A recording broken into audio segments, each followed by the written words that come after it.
우리 인생의 빛이 되시는 하나님을 찬양합니다. 오늘은 창세기 1장 3절 말씀을 함께 묵상하도록 하겠습니다. 하나님이 이르시되 빛이 있으라 하시니 빛이 있었고. 이 말씀을 볼 때 배경을 한번 살펴보는 게 중요할 것 같습니다. 오늘 묵상집에 나와 있죠. 이 이스라엘은 양대 제국 이집트와 바벨로니아 사이에서 늘 이 해와 달과 별 이런 것들 천체라고 하죠. 이제 우주의 저런 그런 것들을 숭배하는 이 영향을 늘 받았던 것입니다. 이집트에도 태양신이 있고 바벨로니아도 이런 천문학이 발달하면서 그것들을 신과 관련해서 이야기를 했거든요. 그러다 보니까 에스겔 시대에는 에스겔이 한탄합니다.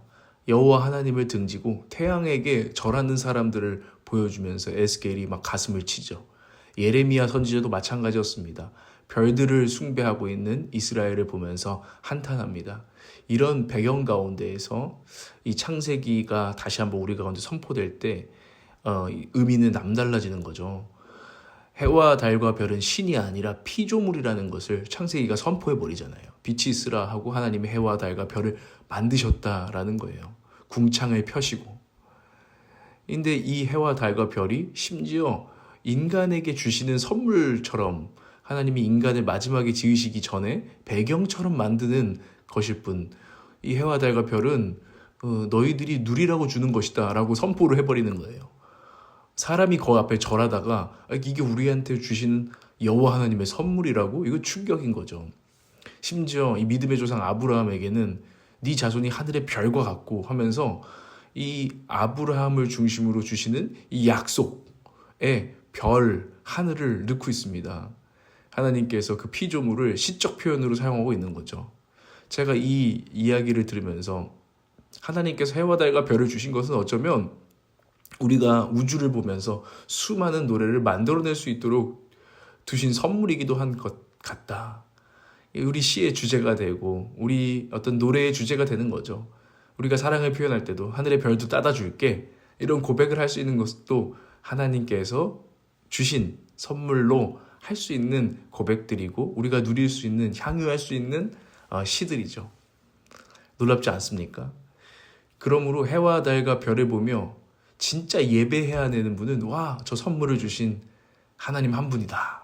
이게 이 창세기의 주장이에요. 당시에는 더욱더 충격적인 선포였을 것입니다. 그러나 이 진리가 정말 많은 것들을 회복하는 거죠.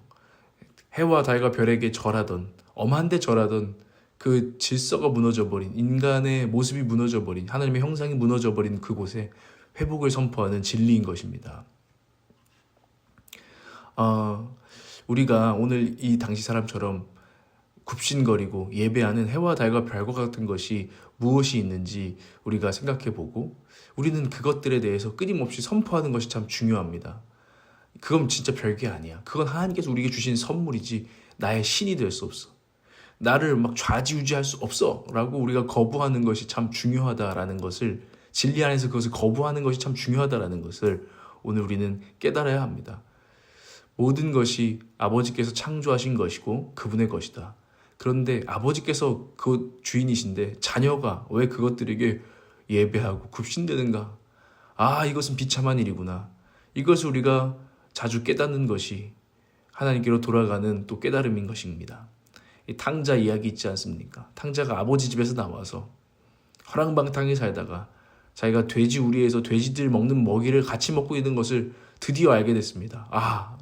나는 비참한 신세였구나. 내가 자유로운 줄 알았는데 난 비참했구나. 이렇게 깨닫고 나니까 그가 돌이키는 거 아니겠습니까? 우리가 음란이라는 우상에 헐떡이다가 씁쓸한 어떤 쾌락의 뒷맛을 볼 때 비참하다. 어젯밤은 좋았는데 이 아침은 비참하구나.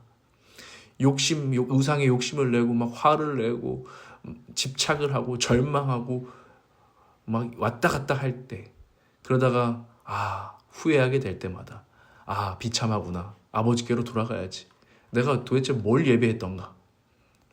난 너희들을 예배하지 않을 거야 라고 선포하는 여정을 우리는 계속해야 되는 줄 믿습니다.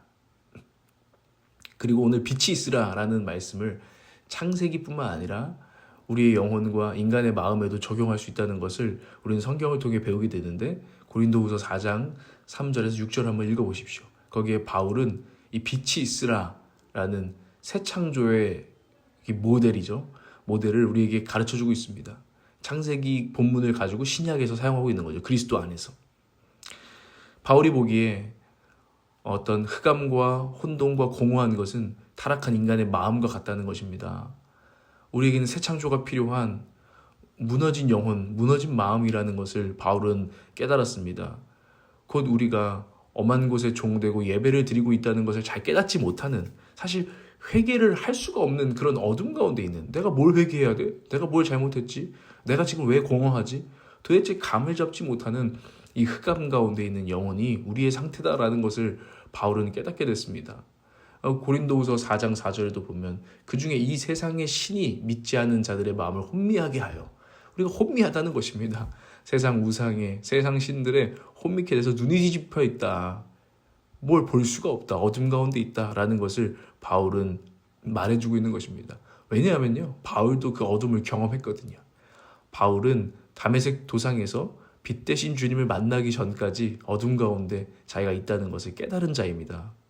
바울은 자기가 뭘 아는 줄 알았고, 종교적인 열심을 우상으로 삼고, 자기가 사회적 엘리트라는 것에 심취해서 예수 믿는 자들을 박해하는 사단의 종 노릇을 했습니다.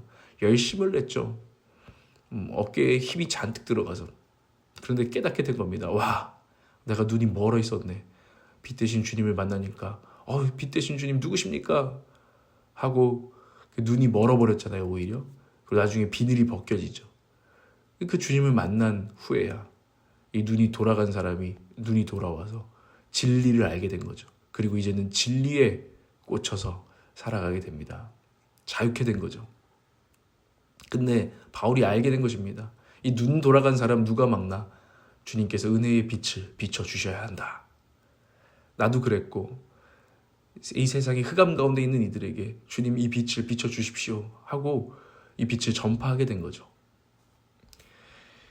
그 6절에 보면 어두운데 빛이 있으라 말씀하셨던 그 하나님께서 예수 그리스도의 얼굴에 있는 하나님의 영광을 아는 빛을 우리 마음에 비추셨느니라, 이렇게 고백을 합니다. 그러니까 하나님께서 천지를 창조하실 때 빛이 있으라 말씀하신 것처럼 지금 흑암과 공허 가운데 혼돈 가운데 있는 우리의 영혼에게, 이 세상에게 빛이 있으라 예수 그리스도를 선포해 주셔야 된다는 것을 그는 깨닫게 된 것입니다. 그래야 인간이 변하고 그래야 인간이 새로워질 수 있다는 것을 알게 된 거죠. 원효대사 이야기 아십니까? 원효대사 이야기가 생각이 났습니다. 이 밤중에 너무 목이 말라서 동굴에서 자는데 어디 물이 담긴 그릇 같은 걸 발견해서 아주 단물을 마셨습니다. 근데 아침에 일어나 보니 이게 해골 바가지였던 겁니다. 해골, 이 시체에 썩는 그 죽음의 썩은 물을 마신 건데, 어느 대사는 그때 깨닫게 됩니다. 이게 내가 모르고 마시니까 단물이었어. 참 그렇게 달 수가 없었어. 이건 마음 먹기에 따라 달라지는구나. 이걸 깨달았습니다. 근데요, 참된 깨달음은 무엇입니까? 아닙니다. 내가 먹던 것이 죽음의 썩은 물이었구나. 그 어둠 가운데 나는 비참했었구나. 이제 빛 가운데 참된 생수를 찾아 마셔야지. 이게 진짜 깨달음이죠. 진짜 구원이죠. 여러분, 오늘 이런 깨달음이 우리의 삶 가운데도 일어나서 우리가 참된 하나님 한 분만을 예배하는 인생 되어지기를 우리가 소원합니다. 기도하겠습니다. 오늘도 빛 대신 주님을 찬양합니다. 저희는 볼 수 없음을 주님 앞에 고백하고 빛을 비춰주시기를 원하며, 성령께서 오셔서 눈먼 자를 눈뜨게 하고 하나님 갇힌 자를 자유케 하여 주시기를 하나님 바랍니다. 주님을 의지합니다. 우리를 자유케 하여 주시고 참된 주님을 참되게 예배하게 하여 주십시오.